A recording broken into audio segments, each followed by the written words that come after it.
It is our desire that you relax a little more and try to accept a little more the worthiness, the deservability of you. We want you to stop acknowledging who you are on the basis of how things have been. In other words, if you would like to have a lot of money, and by that we mean the freedom to do what you want to do financially, we would like you to begin pronouncing yourself financially secure now. We want you to base it on where you're going, not on where you've been. The thing that's a little tricky about that is that where you've been looking. You've been observing where you've been. Only then it was where you were, sort of like where you are. And there's a tendency to pay such attention to what is around me. So if my checkbook says I don't have enough money to pay my rent, then I accept that reality and I begin to beat a drum that says, this is who I am, this is who I am, this is who I am, or at least this is who I am financially, this is who I am financially. And so what we're wanting you to understand is that who you am is about how you feel. But if you're letting what is be the basis of how you feel, then what is who you am. Transcriber has a hard time with us. She doesn't know whether to type it as we've said it or as we should have said it.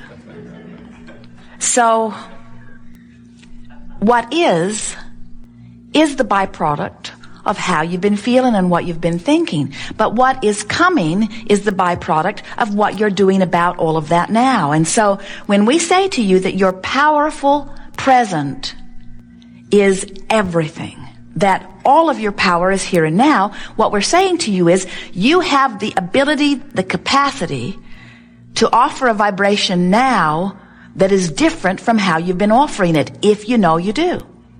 Now, there are a lot of people that are just, we love you dearly, lazy. And by that we mean, rather than making the effort to think a thought that feels differently, you just think the thought that feels normal or usual.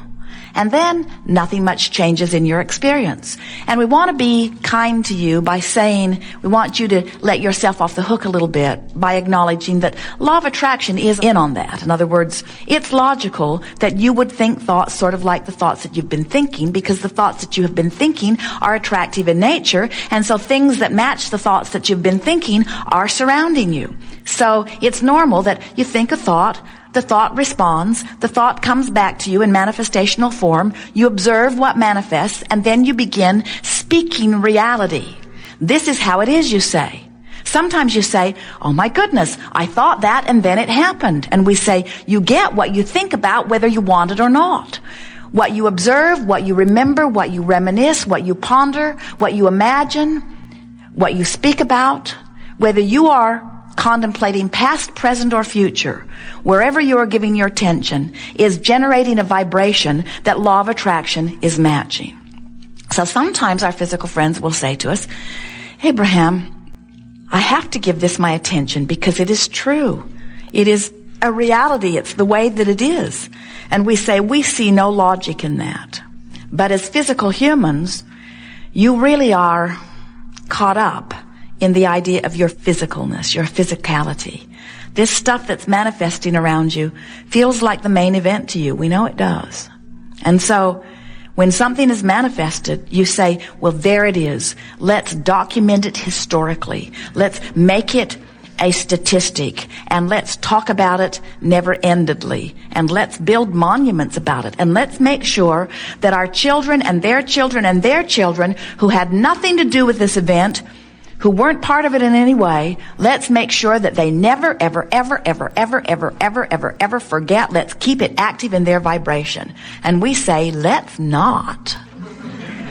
Why take something that was not enjoyed by those who lived it and continue to carry it forward into generation after generation. When you understand vibration, you don't do that. When you understand vibration, you look in your now for things that make you feel good when you see them, because you understand that when you look at something in your now that pleases you, you activate it and you're going to get more of it.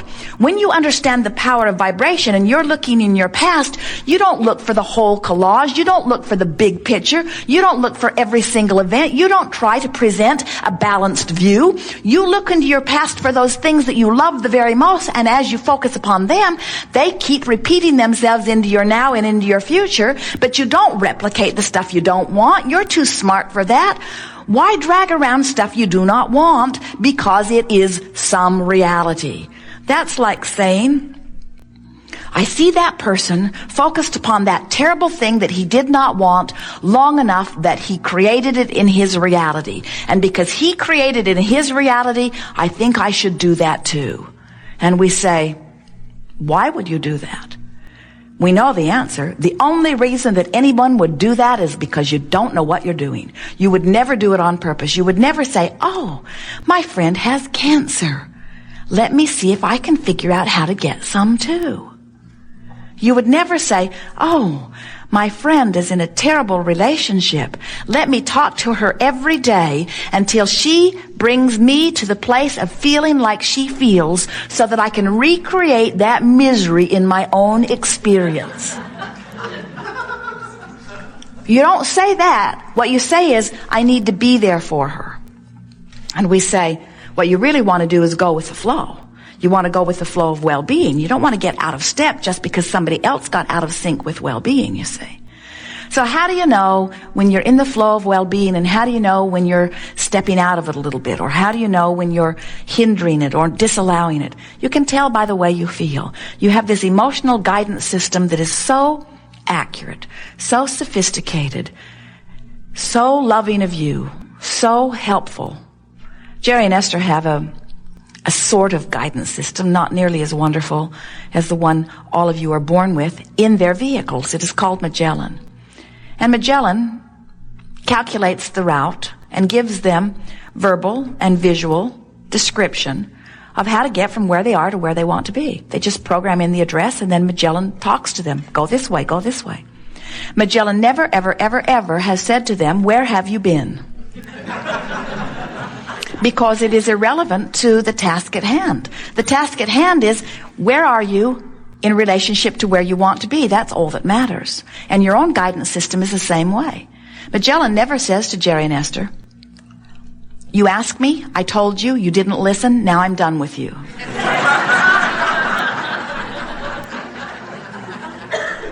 And your own guidance system is the same way. Your own guidance system is always there, fresh and willing to assist you from where you are to where you want to be. But you got to listen, and you got to know how your guidance system is talking to you. Magellan, Jerry and Esther, sometimes they will program her. It is a woman's voice. The man's voice was far too bossy. Jerry and Esther will program Magellan, and then they will get another idea. And rather than take the time to reprogram her, they will just go the way they've decided to go and try to ignore her. But she is relentless. She says, please return to the highlighted route. Please return to the highlighted route. She does not raise her voice. She does not get louder, but she continues to say, please return to the highlighted route. Please return to the highlighted route. Please return to the highlighted route. You said you wanted to go there. You are not going in the way that I recommend. Please return to the way I recommend. Please return to the way I recommend. Jerry will say, shut that broad up. If they continue to ignore her, eventually she will conclude that you're serious about your new divergence. And she will say, recalculating route. This is the point where your mother would say, you asked me, I told you, now don't ask me anymore. But Magellan says, given your new location and keeping in mind your determination to still get to where you want to be, this is what I now suggest. And your own guidance system is the same way.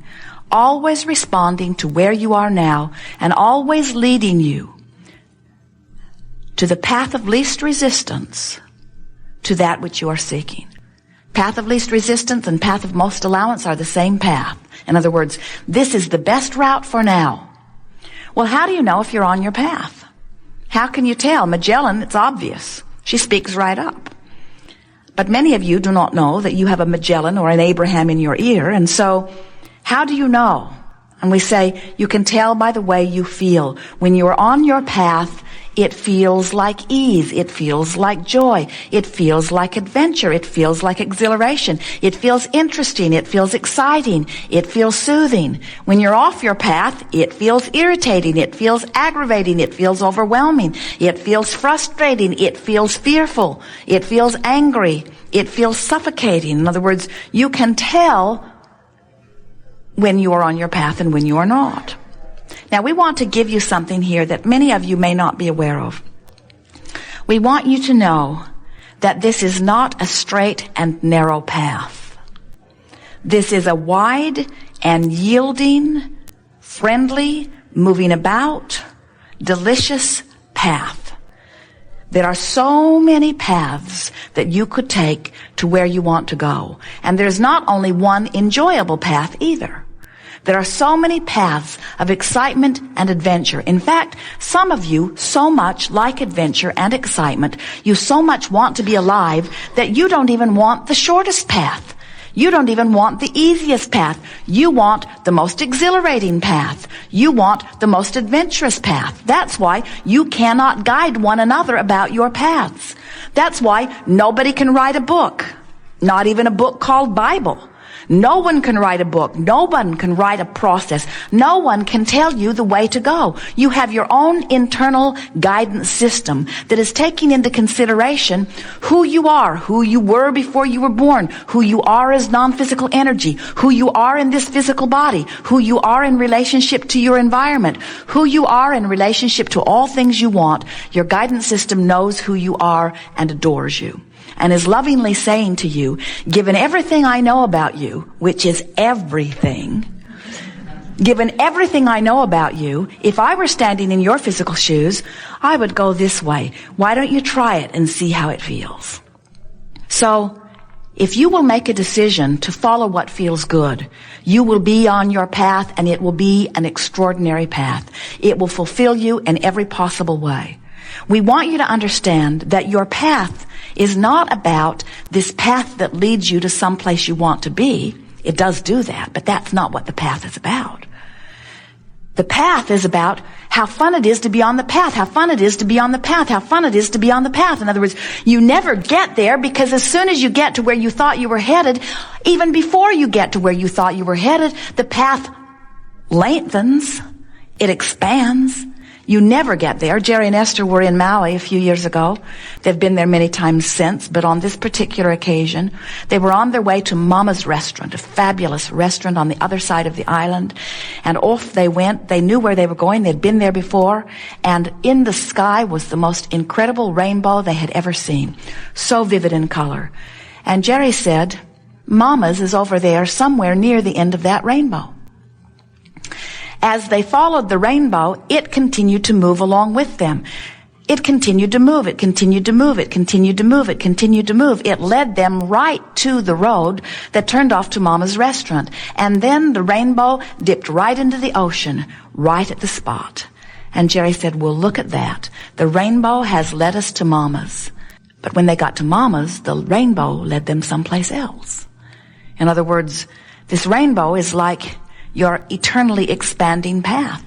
As soon as you get even close to where you think you were going, you not only get the benefit of what you were reaching for, but you get an expanded reach. And so we want you to start enjoying the fact that you will never get there. We would like you to start enjoying the fact that we are eternally incomplete. We will never get it done, and you cannot get it wrong. And the reason you can't get it wrong is because it's never done. So no matter how incomplete or unfulfilling or unrewarding or off track it may feel in any moment in time, because it isn't finished, and because so So much power is in your now. Do you know that everything that you've ever lived does not even come close, if you added it all together, to the power of your now?